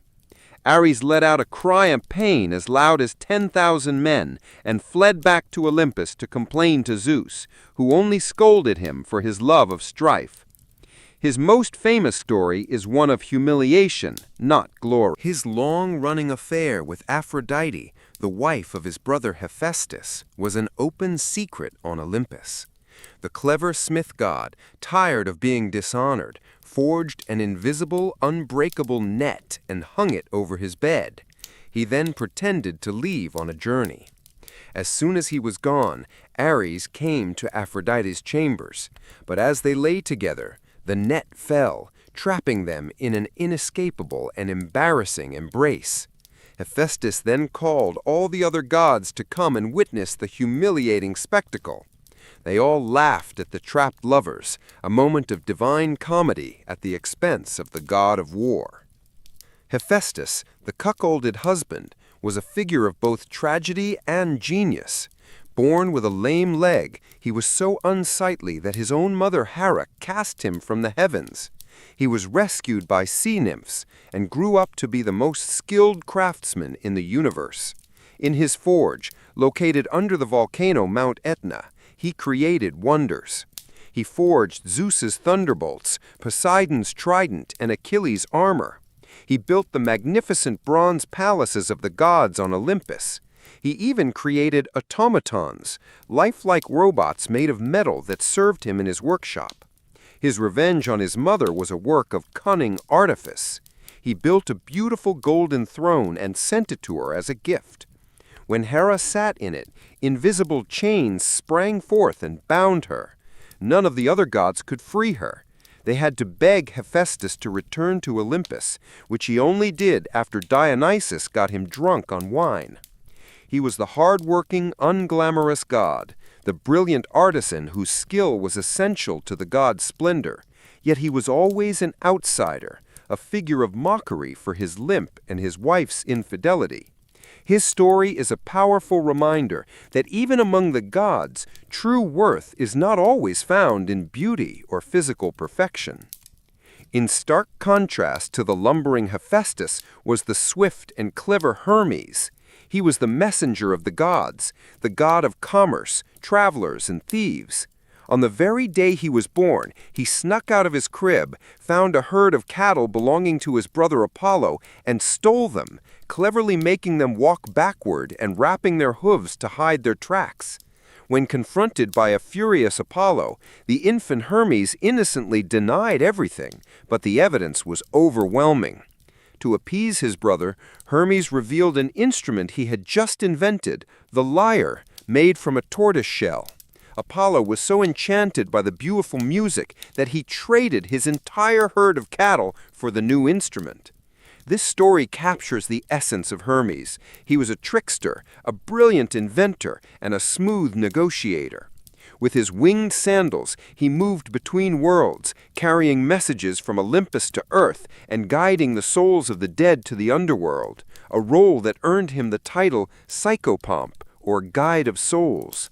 He was the patron of merchants and orators, but also of liars and thieves, a god who represented the cleverness and ambiguity of the spaces in between.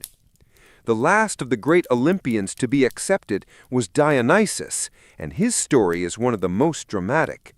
As the son of Zeus and the mortal Semele, he was the only Olympian with a mortal parent, which made his divinity contested. After his fiery birth from Zeus's thigh, he was hidden away and raised by nymphs. As a young god, he wandered the world, from Asia to Greece, spreading the cultivation of the vine and his cult of ecstatic worship. His followers were primarily women, the Maenads, or Bacchae, who would leave their homes and families to dance in a wild, ecstatic frenzy in the mountains, possessed by the god's spirit.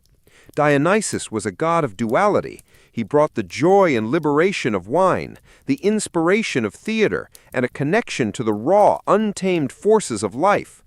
But he could also bring terrifying madness and brutal destruction to those who denied his power. The story of King Pentheus of Thebes is the most famous example. Pentheus refused to recognize Dionysus as a god and tried to imprison him and his followers. In revenge, Dionysus drove the women of Thebes, including Pentheus's own mother, into a divine madness. He then tricked Pentheus into dressing as a woman to spy on them in the mountains. The Maenads, in their frenzy, mistook him for a wild animal and tore him limb from limb. His own mother, in her delusion, carried his severed head back to the city on a stick, believing it was the head of a lion. Dionysus's arrival on Olympus was a disruptive one, a wild and dangerous force that challenged the established order, but one that ultimately had to be accepted, representing the necessary and often terrifying power of irrationality and ecstasy in the human experience. Beyond the 12 great Olympians, the Greek cosmos was teeming with a vast array of other divine and semi-divine beings. There were the Muses, the 9 daughters of Zeus and Mnemosyne, memory, who were the goddesses of the arts and sciences. They were the source of inspiration for poets, musicians, and thinkers. There was Hecate, a mysterious and powerful goddess of magic, witchcraft, crossroads, and the night, often depicted with 3 heads and accompanied by hounds. There was Pan, the god of the wild, a satyr-like being with the legs and horns of a goat, who roamed the forests and mountains, playing his reed pipes and causing panic in those who stumbled upon him. The world was alive with nymphs, spirits of nature who inhabited springs, trees, and mountains, and with satyrs, the wild, lustful companions of Dionysus. Every part of the natural world had its own spirit, its own story. The tragedy of Orpheus and Eurydice is one of the most beautiful and heartbreaking tales of these lesser-known tales. Orpheus was the son of a muse and was the greatest musician who ever lived. When he played his lyre and sang, rivers would stop flowing to listen, mountains would move, and wild beasts would lie down peacefully at his feet. He fell deeply in love with a beautiful nymph named Eurydice, and they were married. But their happiness was short-lived.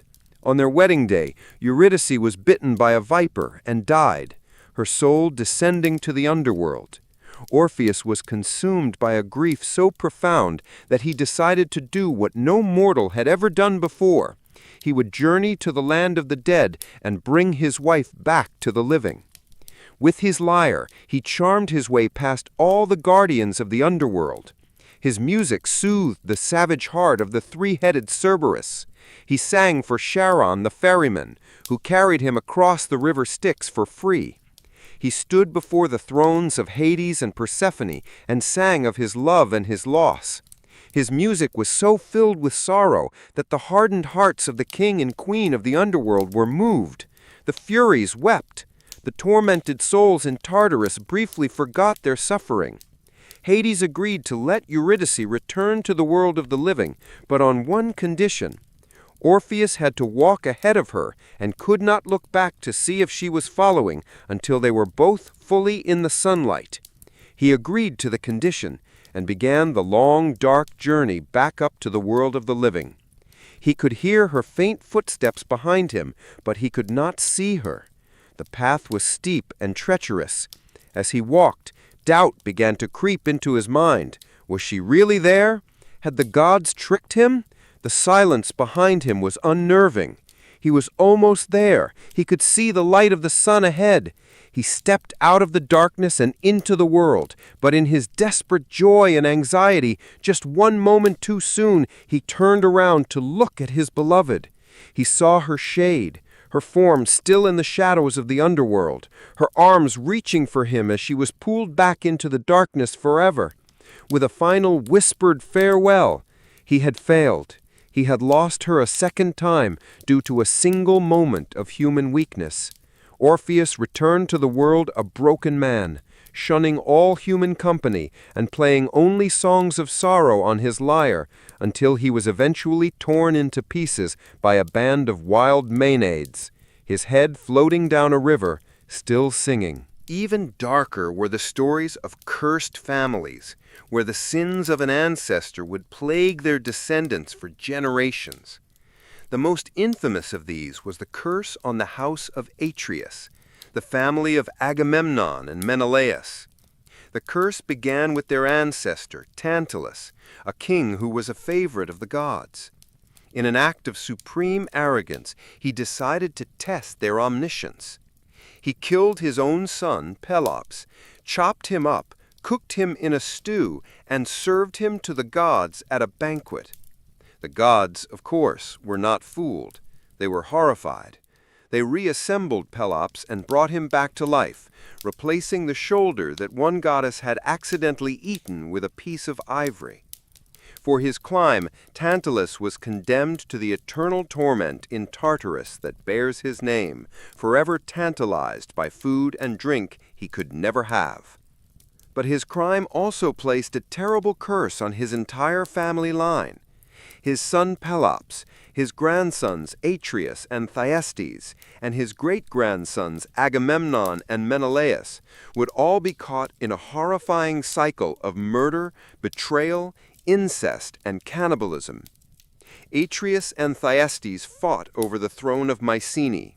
In an act of gruesome revenge, Atreus killed his brother Thyestes' 2 young sons, cooked them, and served them to their unknowing father at a reconciliation feast. After Thyestes had eaten, Atreus brought out the heads and hands of the boys to show him what he had done. This horrific act ensured the curse would continue, leading directly to the murder of Agamemnon by his wife after the Trojan War, and the subsequent matricide by his son Orestes, who was then pursued by the terrifying Furies, the avenging spirits born from the blood of Uranus. These stories are far from soothing, aren't they?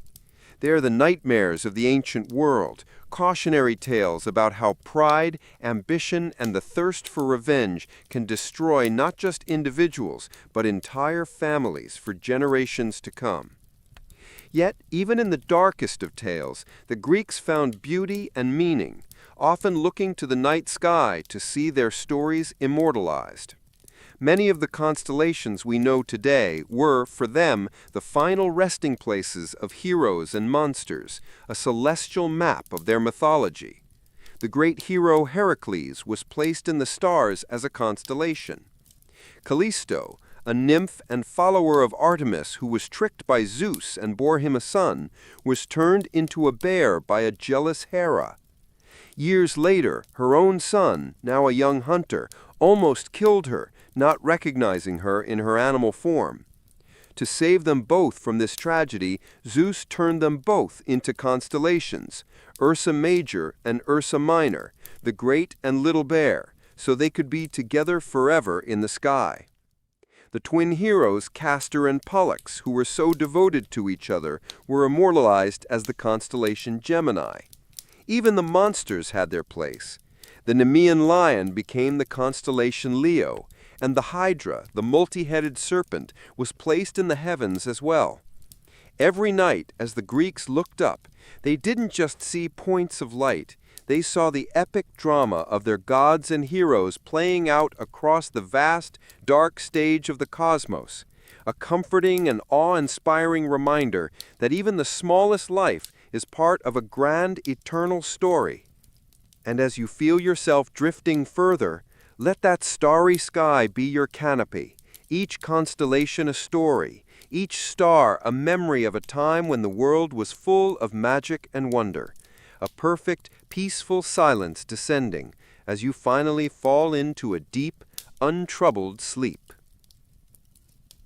The stars wheeled in their eternal patterns, each one a story, a memory of a hero or a monster, a lover or a victim of divine wrath. Below this celestial record, the world of mortals continued, no longer brushed by the direct, world-altering footsteps of heroes like Heracles or Achilles, but still subject to the whims and passions of the gods. The relationship between the divine and the human became a delicate, often dangerous dance. Mortals who showed great piety might be rewarded, but those who displayed hubris, the arrogant pride of believing themselves equal to the gods, were destined for a terrible fall. These stories, whispered as firelight, are some of the most tragic and human of all the Greek myths. Consider the story of King Midas, a foolish but generally good-hearted king of Phrygia. One day, his servants found an old satyr, Silenus, the teacher and companion of Dionysus, passed out drunk in the king's rose garden. Midas, recognizing him, treated him with great kindness and hospitality for 10 days before returning him safely to Dionysus. The god of wine, delighted, offered to grant Midas any one wish he desired. This is a dangerous offer from a god, isn't it? What would you wish for if you had such an opportunity? Midas, in his greed, did not wish for wisdom or happiness. He wished that everything he touched would turn to gold. Dionysus, though troubled by the foolishness of the wish, granted it. At first, Midas was ecstatic. He touched a twig, and it became a golden branch. He picked up a stone, and it became a solid gold nugget. He returned to his palace, ordering a great feast to celebrate his new power. But as he reached for a piece of bread, it hardened into an inedible lump of metal in his hand. He raised a cup of wine to his lips, and it became a stream of molten gold. The terrible truth of his curse dawned on him. He would starve to death in a room full of treasure. The ultimate horror came when his beloved daughter ran to embrace him, and he, forgetting his curse in a moment of affection, touched her. She was instantly transformed into a cold, lifeless golden statue. Heartbroken and desperate, Midas prayed to Dionysus to take the curse away. The god took pity on him and told him to go to the river Pactolus and wash his hands. Midas did so, and as he washed, the golden touch flowed out of him into the river, leaving its sands forever filled with gold. He was cured, but he had learned a bitter lesson about the true nature of wealth. You would think such an experience would grant a man wisdom, but Midas's foolishness was not so easily cured. Some time later, a musical contest was held between the great god Apollo, master of the silver lyre, and the rustic god Pan, who played the simple reed pipes. The mountain god Tmolus was the judge, and after hearing both musicians, he rightly declared Apollo the winner. The music of Pan was charming, but the melody of Apollo was divine, a sound of celestial harmony. But Midas, who happened to be present, disagreed. He loudly proclaimed that Pan's simple tune was far superior. Apollo, the glorious god of music, was insulted. That a mortal with such uncultured ears would dare to challenge the judgment of a god was an unforgivable act of ignorance. He would not stand for it. He strode over to Midas and declared that ears that could so poorly judge music were not fit to be human ears. He touched the king's head, and Midas's ears were transformed into the long, hairy, gray ears of a donkey. Midas was horrified and deeply ashamed. He wore a turban from that day on to hide his deformity from everyone. The only person who knew his secret was his barber, whom he swore to silence under penalty of death. The barber, however, found the secret impossible to keep. It felt like it was bursting inside him. So he went out into a meadow, dug a hole in the ground, and whispered the secret to the earth. King Midas has donkey's ears. King Midas has donkey's ears. He then filled the hole, relieved to have unburdened himself. But in the spring, a bed of reeds grew up from that very spot, and whenever the wind blew through them, they would whisper to all who passed by, King Midas has donkey's ears. King Midas has donkey's ears. The secret was out, a final, rustling humiliation for a king who had twice failed to understand the vast and dangerous gulf that separates mortals from the gods. An even more tragic tale of youthful arrogance is the story of Phaeton. He was the son of Helios, the sun god, and a mortal woman. Growing up, his schoolmates would often mock him, refusing to believe his claim of divine parentage. Stung by their taunts, Phaeton went to his mother, who swore that Helios was indeed his father, and told him to travel to the sun god's palace in the east to seek confirmation. Phaeton made the long and difficult journey and arrived at the magnificent palace of the sun, a place of dazzling gold and ivory. There he stood before his father, who greeted him warmly. To prove his love and his paternity beyond all doubt, Helios swore a sacred oath by the river Styx, an oath that not even a god could break, that he would grant his son any wish he desired. Phaeton, in his reckless pride, asked for the one thing he should not have, to drive the sun chariot across the sky for a single day. Helios was horrified. He begged his son to choose another gift. He explained that no other god, not even Zeus himself, was strong enough to control the 4 fiery winged horses that pulled the chariot. The path was steep and treacherous, and the horses were wild and immensely powerful. But Phaeton would not be dissuaded. He was consumed by the desire to prove himself to the world. Bound by his unbreakable oath, a heartbroken Helios had no choice but to agree. He anointed his son's face with a protective ointment and gave him a final desperate set of instructions. Hold the reins tight, do not use the whip, and follow the middle path, not too high to burn the heavens, not too low to scorch the earth. Phaeton leaped into the golden chariot, his heart swelling with pride. The great horses, feeling the unfamiliar lighter weight of the young driver, shot off into the sky. Almost immediately they left the usual path. Phaeton was too weak to control them. The chariot veered wildly across the heavens. It flew too close to the earth, and the sun's fire burned forests, dried up rivers, and turned vast areas of land into barren desert. The skin of the people in Ethiopia was said to have been scorched black by the heat. Then the chariot soared too high, and the world below began to freeze. The constellations themselves feared being burned. The very order of the cosmos was coming undone. Gaia, the earth, cried out in agony to Zeus to save her from destruction. The king of the gods, seeing that the entire world was in peril, made a difficult choice. To save creation, he had to destroy the boy. He hurled his thunderbolt at the out-of-control chariot. Phaeton, his hair ablaze, was struck from the sky.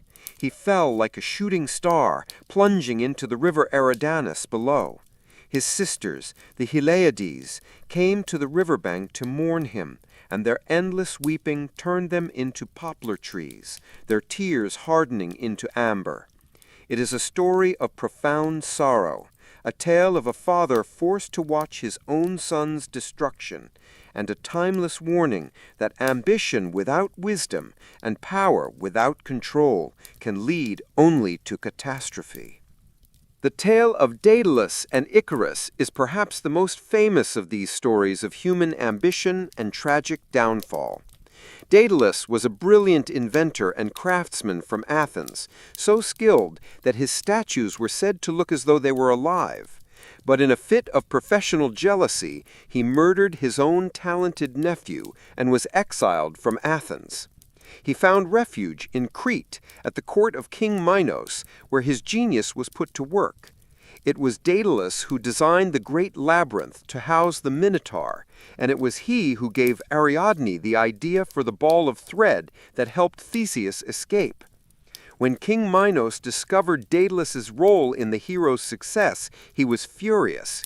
He imprisoned the inventor and his young son, Icarus, in the very labyrinth Daedalus had designed. The king controlled the land and the sea, so escape by conventional means was impossible. But Daedalus, in his brilliance, looked to the sky. "Minos may rule the earth and water," he said, "but he does not rule the air." He began to gather all the feathers he could find from seagulls and pigeons. He arranged them in order from smallest to largest, and bound them together with thread in the middle and wax at the base, slowly fashioning two great pairs of wings, just like a bird's. When the wings were complete, he strapped them to his son's shoulders and then to his own. He taught Icarus how to fly, how to catch the currents of the air. Before they took flight, he gave his son one final crucial warning. "Fly the middle course, my son," he said, his eyes filled with tears. "Do not fly too low, or the damp from the sea will weigh down your wings. Do not fly too high, or the heat from the sun will melt the wax. Stay close to me." Icarus, his heart pounding with excitement, promised he would. The two of them leaped into the air and flew away from Crete, leaving the island and its angry king far behind. Fishermen and shepherds on the ground looked up in amazement, thinking they were seeing gods. For Icarus, the feeling of flight was pure ecstasy. He had escaped his prison, and the world lay open beneath him. In his youthful joy, he forgot his father's warning. He began to soar higher and higher, reveling in his newfound freedom, flying ever closer to the sun. The heat grew intense. The sweet-smelling wax that held his wings together began to soften, then to melt. The feathers came loose. Icarus flapped his bare arms in terror, but there was nothing to catch the air. He cried out his father's name as he plunged from the sky, falling down, down, down into the sea below. Daedalus, circling in horror, could only watch as his beloved son disappeared beneath the waves. He flew down and found his body, and he carried it to a nearby island for burial. He named the island Icaria in his son's memory, and the sea where he fell is still called the Icarian Sea. Daedalus lived to be an old man, his genius forever overshadowed by the grief of a father whose greatest invention had led to his only son's death. Not all tales of divine intervention were so tragic. Some told of love, of piety rewarded, and of beautiful transformations. There is the story of Echo and Narcissus. Echo was a lovely mountain nymph who was a great talker.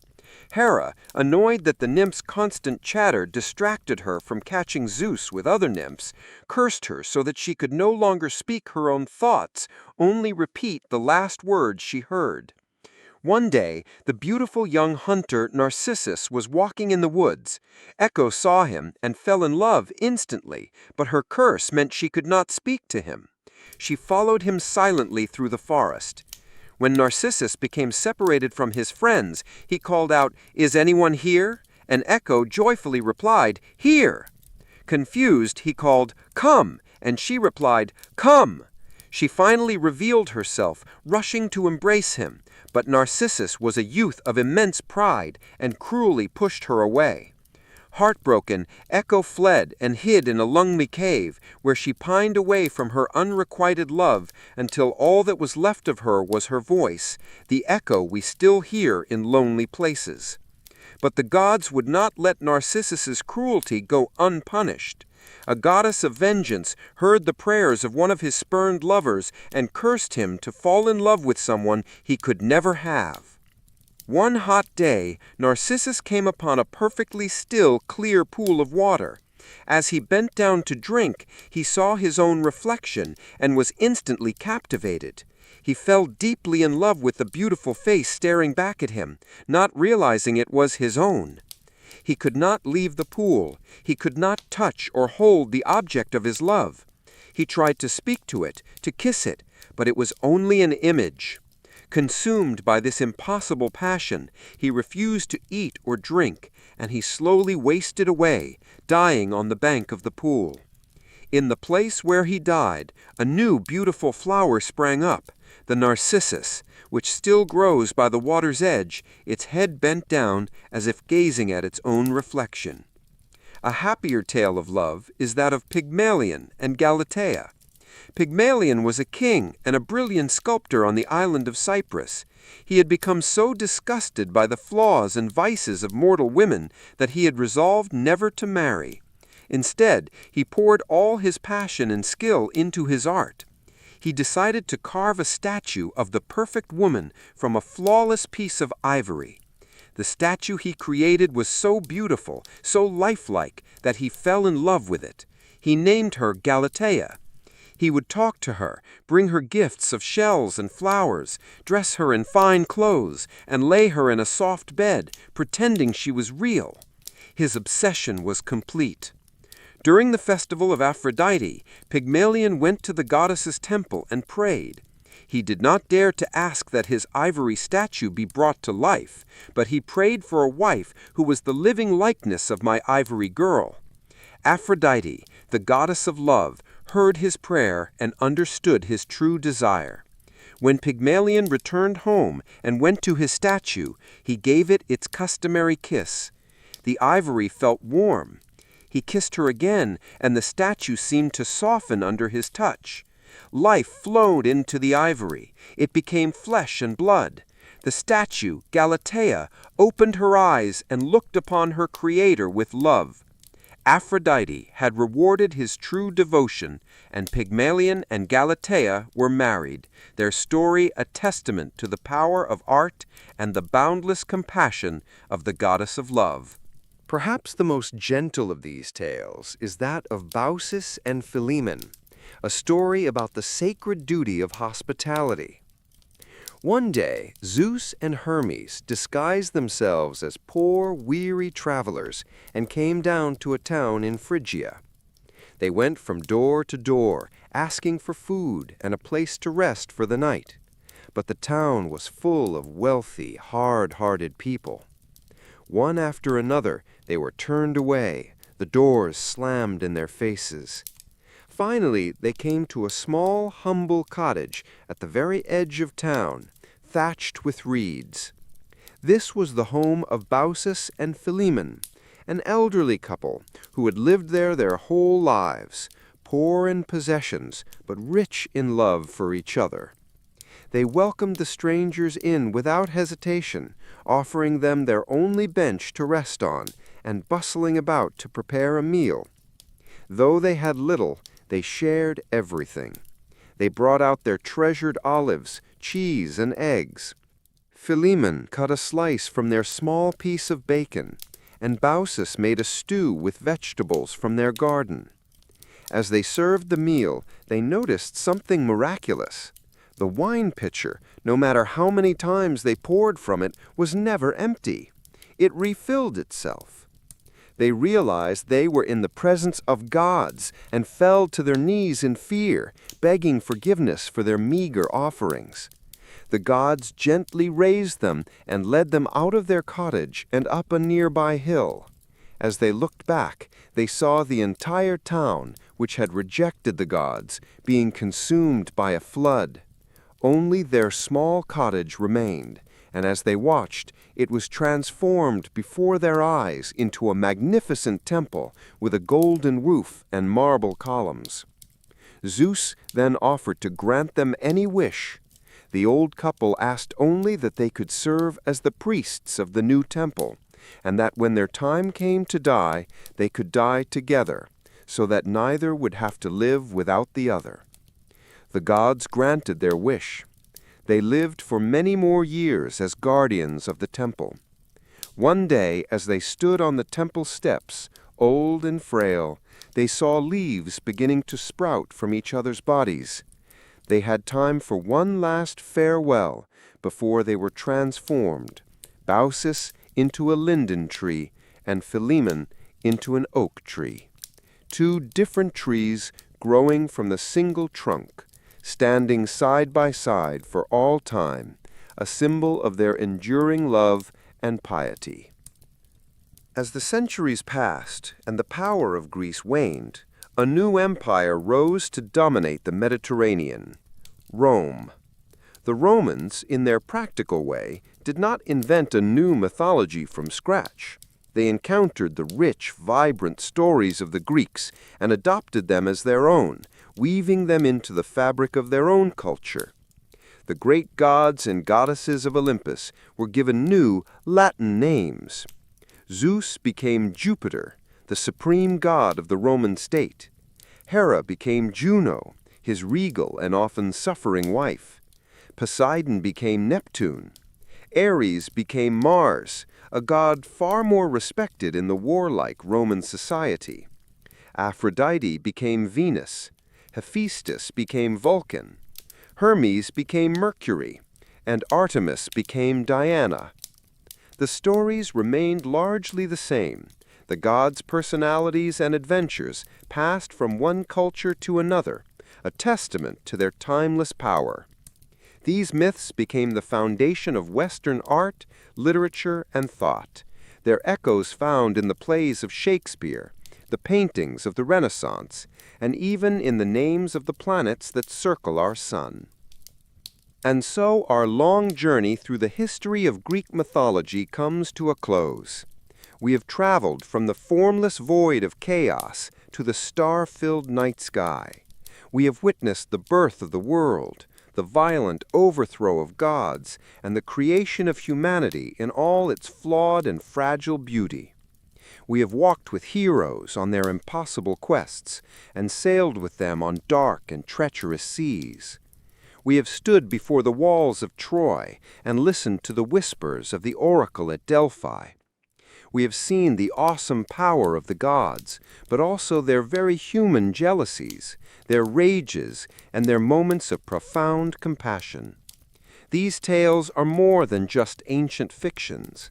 They are a reflection of the human spirit itself, its capacity for greatness and its potential for destruction, its endless struggle against fate, and its undying search for meaning in a vast and often mysterious universe. They are the dreams of a civilization, given form and voice. And now, as you let the last of these stories fade, let your own dreams take their place.